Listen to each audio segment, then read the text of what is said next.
Non, là, on va s'intéresser au numéro 9, SOS numéro 9, Benoît Trémolina, c'est ce qu'on a mis, parce que quand il n'y a pas Dembélé, ceux qui jouent devant ne marquent pas. Ouais. Mayulu a eu sa chance hier, il n'a pas été très bon. On avait vu Ramos, qui avait joué les 2 premiers matchs, il ne s'est pas créé beaucoup d'opportunités, il n'a pas été très adroit. Sans Dembélé, point de salut. Est-ce que ça veut dire qu'il faudra aligner, s'il ne revient pas en 8e, à Barcola, qui était sur le banc? Est-ce que c'est inquiétant pour la suite de la compète? Au moins, on ne va pas s'alarmer, ils sont champions d'Europe, on ne va pas faire un faux débat alarmiste, mais enfin, on se pose la question. Oui, on se pose la question. C'est vrai que Ramos a eu sa chance durant 2 matchs, mais malheureusement, il était quasi inexistant. Il a pas marqué, il n'a pas trop offert de solutions. Le petit Mayulu, à sa décharge, voilà, il est c'est pas un neuf, c'est pas son poste. Mais bon, malgré ça, quand même, je l'ai trouvé quand même assez intéressant dans ses déplacements et tout. Mais à terme, sur des gros matchs, tu peux pas le titulariser comme ça en numéro 9. On rappelle que Loïc Tanzi nous disait qu'il ne recruterait pas de milieu de terrain pour qu'il fasse partie de la rotation des 5 joueurs du milieu de terrain l'année prochaine, Mayulu. Donc je pense que hier, peut-être que Barcola n'était pas à 100%, c'est pour ça qu'il était sur le banc. Mais si Dembélé n'est pas là, le plus logique, ce serait de mettre Doué dans l'axe, Kvara et Barcola, parce que les 3 se connaissent par cœur. On l'a vu, limite Ramos, on se demande si, en fait, il n'est pas fait pour jouer dans cette équipe-là.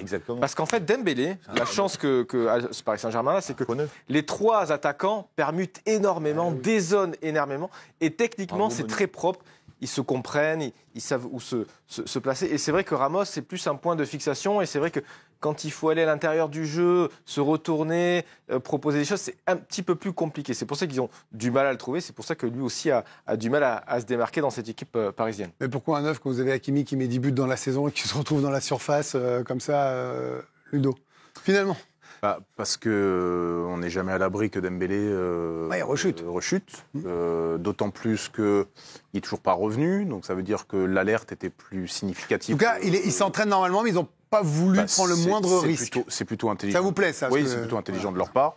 Puisque, évidemment, ce mondial, ils l'ont pris de manière très sérieuse et ils veulent en faire un titre en plus. Néanmoins, si c'est pour perdre Dembélé au début de la saison prochaine, je ne suis pas sûr que le jeu envaille la chandelle. Néanmoins, il y a un vrai questionnement qui se pose avec Ramos, c'est que qu'est-ce qu'on en fait? Est-ce que ça peut toujours rester cette doublure de Dembélé quand on voit le signal? Quand Dembélé n'est pas là, que sur le 3e match, c'est-à-dire cette année, il n'est pas rentré, il n'a pas énormément de temps de jeu non plus. Tu préfères lui mettre Mayulu. Alors c'est une fois, les 2 autres matchs, quand même. Quand j'ai vu ça, je me suis dit, waouh, il est dur. Il veut peut-être donner du temps de jeu à tout le monde, non? Ouais, mais. Ah oui, mais il est dur, mais il n'a pas été bon pendant 2 matchs. Ramos, il n'en a pas eu beaucoup cette année. C'est un match. Il a été 13e homme ou 14e homme tout le temps. Et s'il avait l'occasion, à un moment donné, d'avoir une occasion en plus de prouver sa valeur, c'était aussi sur ce type de match-là. Moi, je pense qu'il y a un vrai problème Ramos. Moi, je pense que Ramos va être sorti. Et je pense qu'ils vont prendre quelqu'un d'autre à la place de Ramos. Après, la question, elle est plus large et elle date depuis finalement la saison dernière. Hors Kylian Mbappé, tous les numéros 9, hormis finalement, il a trouvé cette solution avec Ousmane Dembélé, ce sont des échecs. Et ça a marché. Gonzalo Ramos, Kolo Muani, Kang In-lee qui a fait 6 matchs depuis l'arrivée de Luis Enrique la saison dernière, ça n'a pas marché. Asensio, il l'avait essayé, ça n'a pas marché. Et le pauvre Ekitike, souvenez-vous, il avait joué la première journée de la saison dernière un petit match et puis après, il était même plus sur les feuilles de match. Donc finalement, le constat, c'est que il n'a personne finalement. Il ne trouve personne, même quand il avait des joueurs à disposition, pour combler le vide qu'il avait finalement trouvé avec Ousmane Dembélé. Et comme on est aux États-Unis, so what? Puisqu'après, ça marche comme ça, Jérôme. Ah oui, après tout. C'est juste que là. C'est juste que Ramos, c'est pas son rôle, son poste et son rôle et sa manière de jouer du tout. Et ça vous choque qu'il est sorti pour le 3e match, après les 2 premiers matchs? Sur ça, je suis en d'accord avec Ludo. C'est-à-dire que t'es pas bon le premier, pas bon le deuxième. Parce que le système ne te convient pas, c'est autre chose. Mais je vois pas. Enfin, c'est pas l'école des fans, quoi. Tu veux pas. Ouais, oui, je t'aime bien. Je te mets sur le terrain. Non, tu m'as pas satisfait une fois, 2 fois. T'es pas un petit. Non. T'es international portugais. Là où je peux te rejoindre. T'as été payé 70 millions. Il ne va pas. Tu le préfères le jeune qui a 17 ans. Oui, mais il le mérite le gamin aussi. Non, mais le gamin, il jouera plus jamais 9. Mais c'est pas le même débat. Tu vois, moi, ça me. C'est pas le même débat. C'est pas un faux neuf. On a galéré avant. Raph vient de le rappeler. Parce qu'avant Dembélé, il ne se passait rien. Dembélé, parce qu'on parle de la saison d'Enrique, Donnarumma, mais enfin, ce qui change aussi la vie du PSG, c'est Dembélé. Moi, je te dis que c'est dur parce que je trouve qu'il est dans l'esprit. Au-delà du fait. Non. Mais sur les rentrées qu'il a faites cette saison, même s'il a été. Sur les rentrées qu'il a fait. Je trouve qu'il a été dans l'esprit. Mais je viens de le dire. Mais je trouve que c'est dur quand même dans ce système-là. Sur un match comme celui-ci, de lui préférer Mayoulou. Je trouve que c'est extrêmement difficile psychologiquement pour lui. Tu vois les matchs, Ludo. Tu vois bien qu'il est incapable de jouer dans le rôle que veut Luis Enrique. Il méritait peut-être une chance. Sauf que contre Seattle, s'il y a bien un match où tu peux te permettre de mettre Gonzalo Ramos, même s'il n'est pas dans l'esprit, même si, enfin, s'il est dans l'esprit, même s'il n'est pas techniquement le profil idoine pour Enrique, honnêtement. Contre Seattle, tu peux te permettre, dans un match qui est quand même pas le match le plus important de la saison, de mettre Gonzalo Ramos pour lui redonner de la confiance. Bah, t'as besoin d'avoir. Mais s'il sort pas du PSG cette saison, tu auras besoin de lui quand même en Ligue des Champions. On loue Luis Enrique depuis le début de la saison où il est intransigeant, il fait pas de cadeaux. Mais là, il le met une fois, pas bon. Il le met deux fois, pas bon. Alors, on va pas apprendre à Luis Enrique à faire du management. Il a gagné la Ligue des Champions. Oui, certes. Mais là, psychologiquement. Là où je te rejoins, Ludo, c'est que le joueur, tu le tues un peu quand même. Parce qu'il est là, déjà, il part pas en vacances. Ou alors c'est un signe pour le joueur. Tu vois, franchement, s'il avait marqué, il aurait joué. Ou peut-être pas, il avait peut-être prévu. Vous savez comment il marche, Luis Enrique, Karim. Il a un tableau Excel des récupérations. Non, mais s'il y avait Colomboigny encore et qu'il ne met pas Ramos, il met Colomboigny. Là, on peut comprendre. Mais Mayoulou, c'est un super joueur. Mais c'est un milieu de terrain. C'est pas un attaquant. Il l'avait déjà fait avec Lee, il l'avait déjà fait avec d'autres. Moi, j'adore Ramos en sortie de banc, tu l'as dit, et il a souvent été très très bon.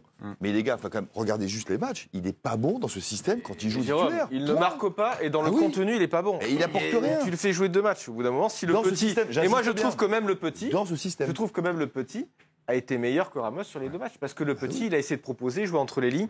Et forcément, ça matchait un petit peu. C'était le match le plus facile des 3. Je suis d'accord. C'est bien, l'année prochaine, tu auras l'option Mayoulou en 9. Donc en fait, tu verras. Avec Luis Enrique, toutes les options sont sur la table, en revanche. Ça, c'est quand même une vraie certitude. Mais c'est pas un 9. Si tu joues avec un système avec un vrai 9, Ramos, il serait peut-être même devant Dembélé dans la hiérarchie. C'est pas la question. C'est qu'il ne veut pas un vrai 9.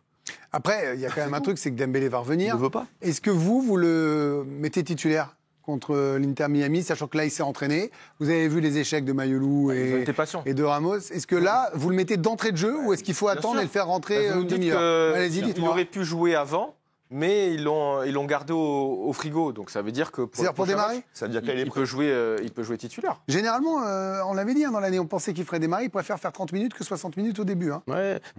Honnêtement, je pense qu'il jouera. Surtout s'il a réussi à. C'est dimanche. Ouais, c'est dimanche. Il a mis du temps, il ne l'a pas fait jouer une seule minute depuis le début de cette compétition.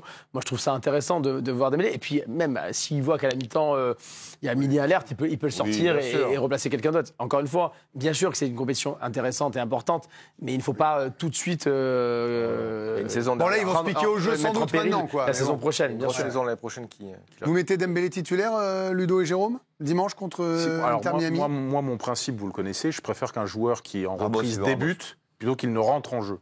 Déjà par la qualité de l'échauffement qui amène au match. Je trouve que l'échauffement, quand tu t'échauffes tout seul, alors même s'ils ont maintenant des préparateurs, mais t'as pas la même implication, t'as pas la même intensité. Donc vous préférez qu'il joue 60 minutes ? Je préfère qu'il joue 60 minutes et qu'il sorte au bout de 30. De toute façon, les sprints, je veux dire, quand t'es Dembélé, un sprint, c'est un sprint. Je veux dire, quand le ballon va partir, que tu sois à la 75e ou à la 22e, le sprint, tu vas le faire. Donc s'il est apte, et je pense que je fais confiance au staff médical du Paris Saint-Germain qui a eu aucune blessure quasiment grave cette saison, donc je vais faire confiance. S'ils le mettent, c'est qu'il est en capacité de pouvoir. Je pense qu'il y a aussi un match contre Miami, il y a peut-être un message à faire passer. Donc peut-être que la meilleure équipe sera mise. Là, contre Seattle, il a mis la meilleure équipe à part le pour 9. Montrer que ce PSG-là est redoutable et que peut-être il fallait y rester. En 20 secondes En 20 secondes, c'est mon meilleur joueur depuis 6 mois. J'ai une belle histoire. C'est mon meilleur joueur depuis 6 mois. S'il est apte, je le fais jouer 100%. Tout de suite. Tout de suite, bien sûr. Pas de problème. Alors Dembélé qui fait un peu le buzz aussi de l'autre côté de l'Atlantique, pas tout seul d'ailleurs. Encore une belle histoire. Ah ouais, franchement, celle-là, elle est magnifique. Je les aime. Moment très touchant en marge de cette rencontre dans les travées du Lumen Field. La rencontre entre Georgi Minunglou, joueur de Seattle, et son idole Ousmane Dembélé. Un petit extrait. Ça va? Ça va bien.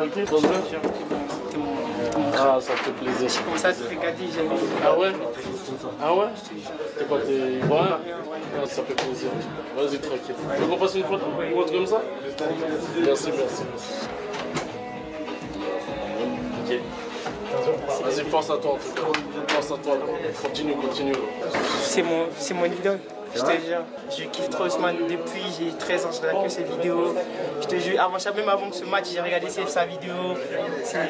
Wow. Merci.